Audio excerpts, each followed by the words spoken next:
By the time the families restored the lights, both were long gone. The hunter released his hounds in pursuit, and his daughter fired her crossbow. But the intruder ultimately managed to escape by car. The mysterious person who took Lee Do-seok was none other than Detective Choi. Though he longed to tear this beast limb from limb, his duty as a police officer would not allow him to stand by and watch a lynching. He stashed Lee Do-seok in a motel, leaving a note before quietly slipping away. The next day, Lee reappeared in public during a press interview.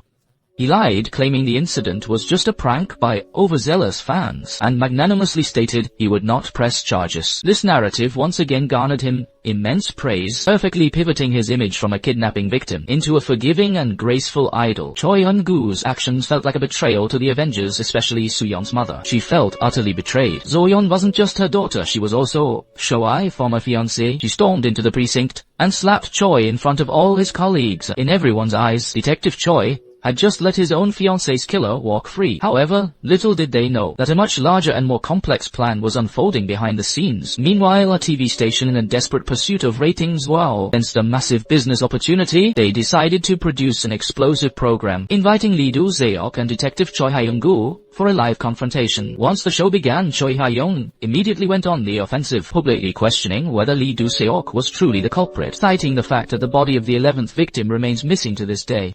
He claimed that if Lee could not reveal the location of the body, he would be arrested on charges of fraud. Lee Do-seok flatly denied any involvement in that disappearance. During their heated debate, as the tension reached its climax, the host took a call from a viewer on the hotline. The man on the other end initially posed as a fan of Lee Do-seok, but after a brief exchange, he suddenly dropped a bombshell question. In an eerily familiar tone, he declared Lee Do-seok to be a fraud, claiming that he himself was the real serial killer. The arrival of this mysterious phone call brought a shocking reversal to the entire situation. The police immediately traced the signal, but the result sent shivers down Choi Ha-young-gu's spine. The call had originated from his own home. Realizing something was terribly wrong, he immediately sped home. The house was empty. His mother was nowhere to be found. Only a provocative note was left on the table. Distraught Yeong-gu happened to look out at the building opposite, where a blurry dark figure was beckoning to him. Choi Yeong-gu gave chase immediately, but the stranger had already vanished, leaving only a knife and a videotape behind. That knife was the very one that had scarred his mouth 17 years ago. The contents of the videotape chilled him to the bone. In the footage, a man is seen tucking in Detective Choi's sleeping mother. This was a blatant threat, demonstrating that he could take her life at any moment. The second half of the tape captured his fiancée, Soo-yeon, in the final moments of her life. The video showed Soo-yeon being forced to talk to the killer who had called, none other than Detective Choi's office line. Tragically, Choi was so consumed with work at the time that he failed to detect the distress in his fiancée's voice and hurriedly hung up. Watching his fiancée die in despair, Officer Choi was overwhelmed with agony. He rewatched the footage over and over, searching for any sliver of a clue. It was then that he stumbled upon a vital lead. The real killer described the details of the past crimes with chilling precision. His appearance fueled the public outcry that Lee Do-seok was a fraud. To seize control of the narrative and bring this drama to a fever pitch, the killer reached out to the TV station, demanding a three-way live televised debate with Lee Do-seok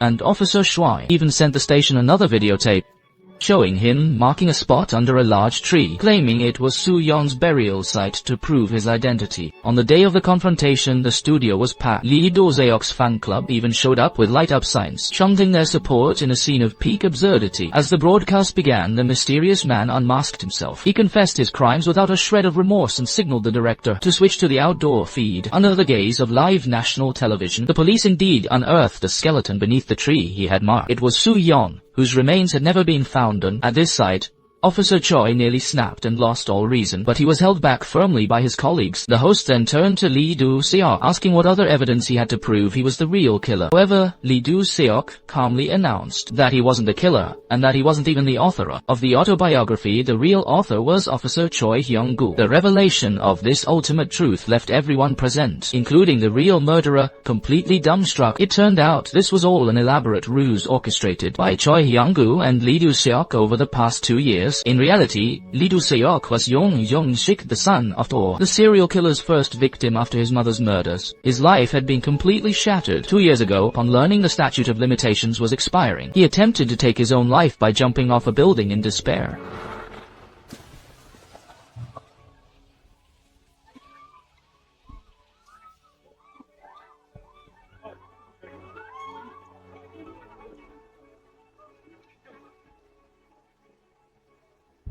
Though he survived, his face was left severely disfigured, making this young man so physically and mentally broken by hatred. Officer Choi conceived a plan that was as audacious as it was insane. He knew the real killer was an extreme narcissist who craved the spotlight and public attention. The killer could never tolerate someone else impersonating him and stealing his work and notoriety. So Officer Choi persuaded Yunxi to play a part in this grand performance.